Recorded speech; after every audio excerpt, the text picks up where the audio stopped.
रूप से मिलनी चाहिए, क्योंकि एक बार को आप सोचिए आखिर उस बच्चे की गलती क्या होती है जो एक गरीब घर में पैदा होता है और उसको बेहतर शिक्षा से वंचित होना पड़ता है। शिक्षा के सामने एक पैसे की दीवार खड़ी है, जो जितनी ऊंची दीवार लांघ सकता है, जो जितना अधिक पैसा शिक्षा पे खर्च कर सकता है, वो उतनी बेहतर शिक्षा पा सकता है। लेकिन अगर एक देश एक है, लोकतांत्रिक देश है, तो शिक्षा भी सबको एक समान रूप से तो मिलनी ही चाहिए।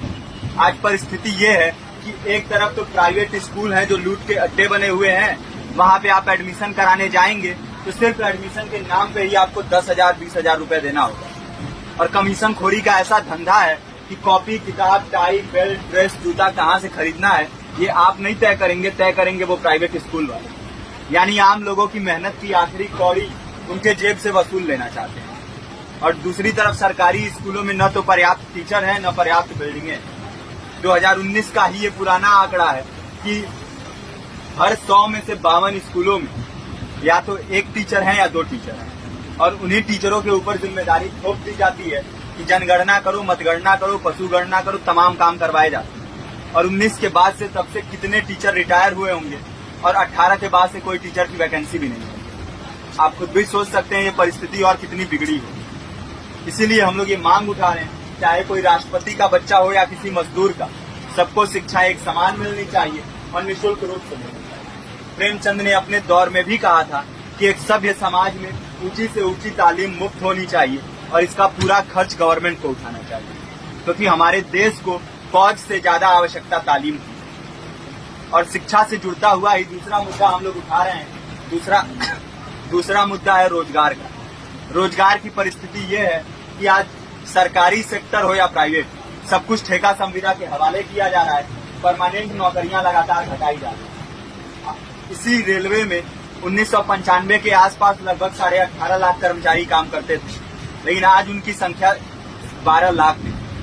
आप खुद भी सोच सकते हैं कितने बड़े पैमाने पे परमानेंट पदों को घटाया जा रहा है। और आज आलम ये है, एक तरफ लाखों पद खाली पड़े हैं, फिर भी कोई वैकेंसी नहीं निकलती।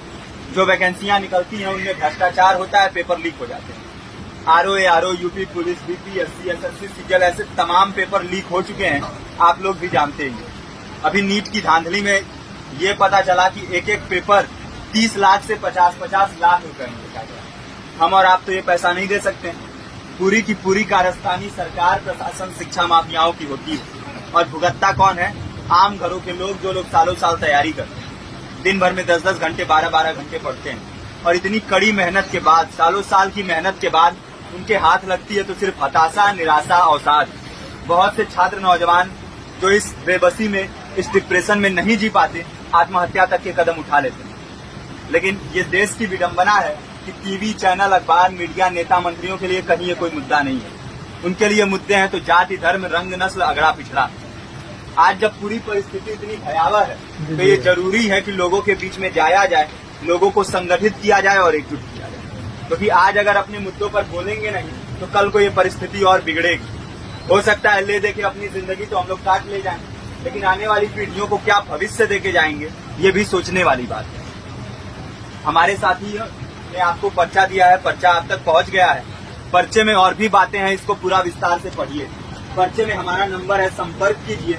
फेसबुक का, इंस्टाग्राम का लिंक है, आप वहां पे जाएंगे तो आपको पता भी चलते रहेगा कि लगातार किन किन माध्यमों से हम इस अभियान को चला रहे हैं।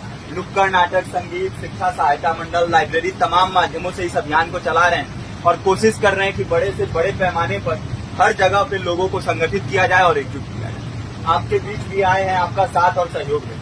साथ इस रूप में कि आप भी हमारे इस कारवां और इस मुहिम से जुड़िए।